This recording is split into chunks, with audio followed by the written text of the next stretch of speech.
matin du 1er juin, c'était un matin comme tous les autres matins. À aucun moment on se serait imaginé que les heures qui allaient suivre allaient être difficiles. À 11 h, il y a un agent communal qui est passé, qui a sonné et qui a dit voilà, il va y avoir une inondation, il faut vous préparer à peut-être faudra partir. On n'était pas, voilà, on était. On ne croyait pas. Voilà, on n'y croyait pas trop, quoi. J'ai klaxonné tout le long de la rue pour prévenir le maximum de voisins qui étaient sur place. Et les gens ne me croyaient pas. C'est monté comme une vague. Donc on a vraiment eu très peu de temps. Heureusement qu'on a anticipé grâce aux informations, on a pu voir un peu ce qui se passait autour, quoi. Donc on s'est dit, bon bah c'est bon, là, c'est foutu, on va être touché. Ça a été dur, ça. De constater que de me dire mince, je peux rien faire. Je peux pas freiner ça si ça a arraché un pont. Cette impuissance que j'ai eue. Tout tombait, les poubelles tombaient, enfin, c'était impressionnant en fait. Ça commençait à flotter. Cette force. Ça commençait à flotter, les choses commençaient à flotter un peu dans le jardin. On attendait d'avoir de l'eau jusqu'aux genoux pour partir. Jusqu'au bout, on ne voulait pas y croire. Mais c'est vrai on a du mal à quitter son bien aussi. On voulait pas partir en fait, on voulait pas laisser notre maison, on avait peur des pillards. Et je voyais tous mes voisins sortir, et ça m'a rappelé l'exode, avec leur cage, avec leur chat, un sac de croquettes, les yeux hagards. C'était une image, mais vraiment ça que j'oublierai jamais. J'ai vu une dame avec son bébé dans les bras qui marchait, je sais même pas d'où elle venait, je l'ai jamais revue cette dame. J'ai vu un cadre flotter, un grand cadre avec une photo de mariage. Je me suis dit mais c'est l'horreur, quoi, c'est the impossible. On a été là, mais sans l'être. C'est assez paradoxal. La notion du temps, on la perd complètement quand on est dans l'urgence. L'eau, elle est restée chez nous, on va dire 3-4 jours, je me rappelle plus vraiment parce que ça paraît une éternité. Elle a mis longtemps à descendre.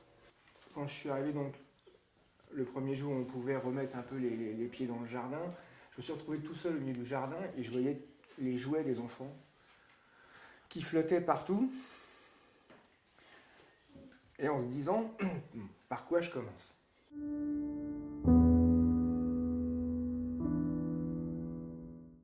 C'est très très dur d'affronter ça, de voir en 20 ans de temps que tout est englouti en une nuit, quoi.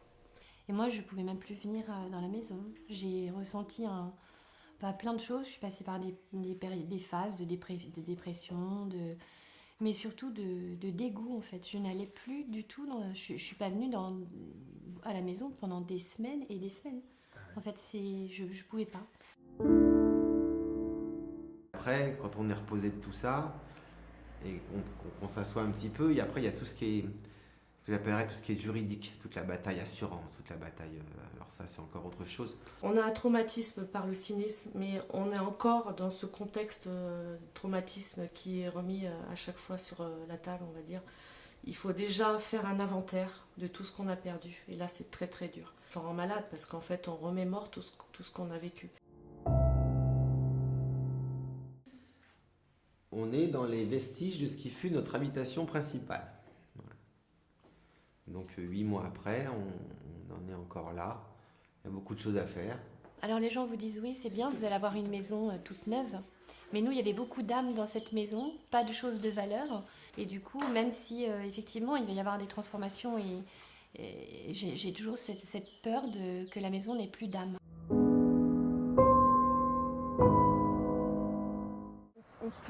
On peut se relever d'une situation comme ça parce qu'il y a des gens autour qui sont là.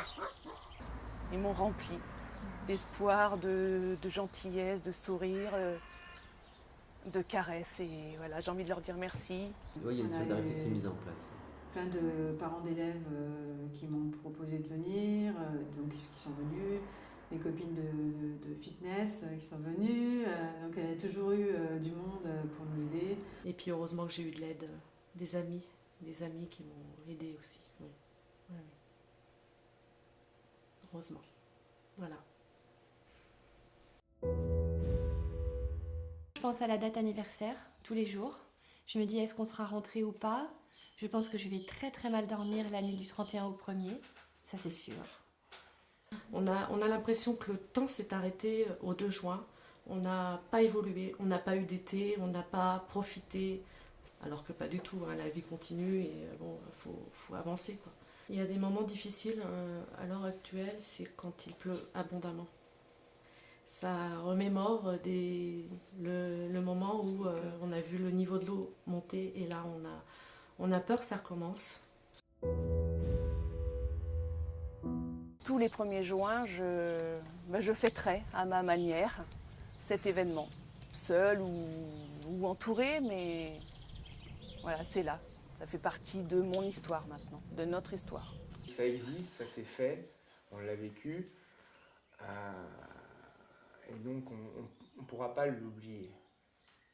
Ça ne veut pas dire qu'on pourra mal vivre tout le restant de notre vie, mais on ne pourra pas l'oublier. Les anciens, ils avaient la culture et la mémoire. Nous, on a perdu cette culture depuis des années. Oui, on perd cette culture et là, ça nous rappelle à l'ordre. Je sais qu'aujourd'hui, on ne fera pas la maison comme elle était. On va prendre des précautions en gardant à l'esprit que ça peut se reproduire.